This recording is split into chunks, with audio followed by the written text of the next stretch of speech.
Yo vivo en Rosario, Argentina, hace más de 40 años. Salí en el año 75 desde Montevideo, mi ciudad natal, con 15 años. Y conocí de Argentina, viviendo, ¿no es cierto?, la ciudad de Rosario. Llegué en el año 75, donde hubo un boom de la construcción. Entonces, por cada manzana había por lo menos 3 edificios. Qué casualidad, porque en el 75 también hubo un boom de la construcción en Punta del Este, ¿se acuerda? Sí, también. Mi papá trabajaba también en Punta del Este, Así que hubo pero un él boom en el en Argentina 74. también. Sí, exactamente. Pero ese boom que hubo en Argentina fue particularmente en la ciudad de Rosario. Rosario es una ciudad portuaria y en ese entonces te decía que era una ciudad como un pueblo con 1 millón, actualmente con 1 millón de habitantes, y en ese momento era toda de casas bajas y casas de tierra. Entonces todavía no nos acostumbramos, los que hace muchos años que estamos viviendo ahí, a esta explosión de tantos edificios tan altos y con tanta gente viviendo de un modo muy acelerado. Rosario no era así. De hecho, la ciudad de Rosario es muy parecida en muchos lugares a la ciudad de Montevideo, algunos barrios de Montevideo. Al punto que llevando más de 20 años viviendo ahí, yo todavía en algún colectivo, como les decimos allá los ómnibus, me parecía que iba, perdés la mirada y me parecía que iba paseando por algún barrio de Montevideo. Sí. Entonces, en ese sentido, Guichón me recuerda aquello que era Rosario cuando yo recién llegué. Una ciudad de calles anchas, con poco tránsito vehicular, con mucho cielo, como estos territorios así. Así que bueno, muy agradable. Es una brillante descripción de Rosario, Coco está escuchando. Y recuérdeme el motivo por el que usted fue, por el tema trabajo, ¿fue? No. ¿Por qué fue a Rosario? Por una cuestión de vida o muerte. Nosotros estábamos pasando la circunstancia de que mi papá había sido... lo habían ido a buscar a la casa con las fuerzas de seguridad. Así que mi papá, Hugo Castro Méndez, más conocido como Castrito, fue un sindicalista de los que trabajó para la creación del ZUNCA y de la CNT. Así que... Tuvo que exiliarse en esa circunstancia.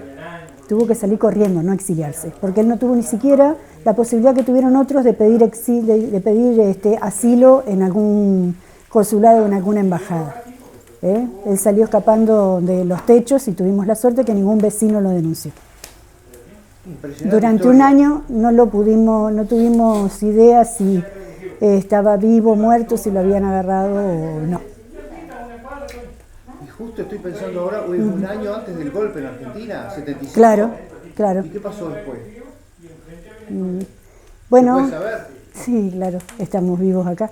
Mis padres siguieron viviendo, mi mamá también era delegada, también era sindicalista, pero ella del gremio de la aguja.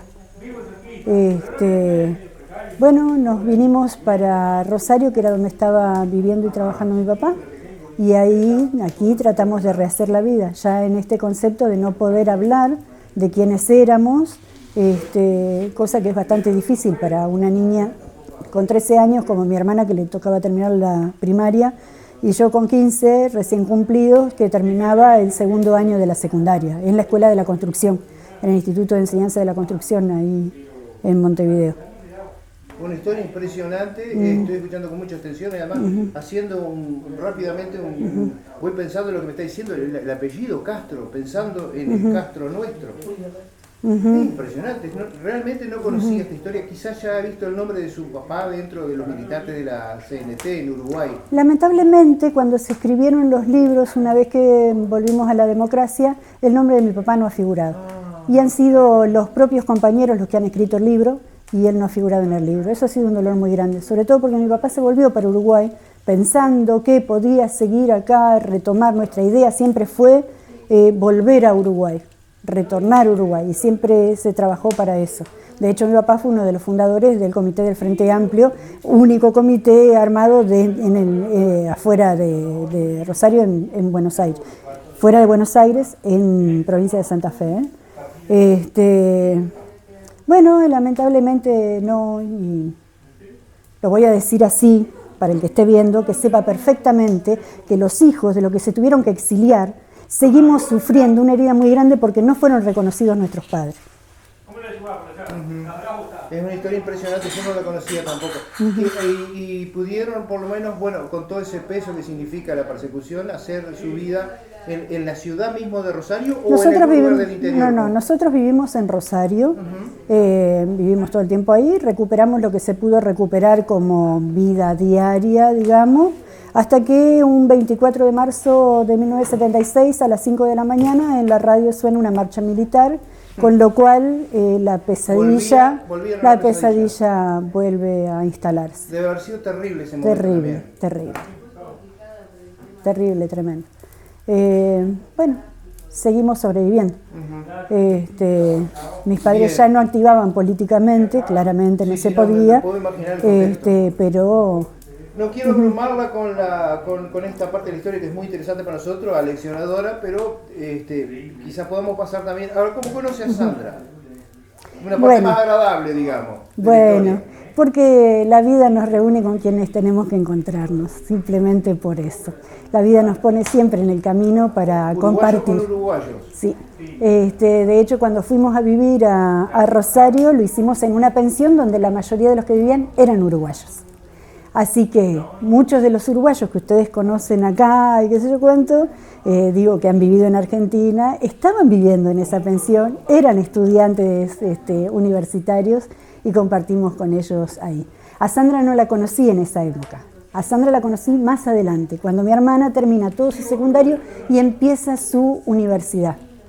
Mi hermana estudió psicología y ahí se encuentra cursando con Sandra Kachenot. ¿En la universidad? En la universidad. ¿Cómo se llama la Universidad de Rosario? Universidad Nacional de Rosario, la UNR, la Universidad Nacional de Rosario.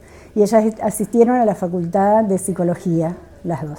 Y hicieron un grupo para estudiar y nos empezamos a vincular, y es uruguaya y así.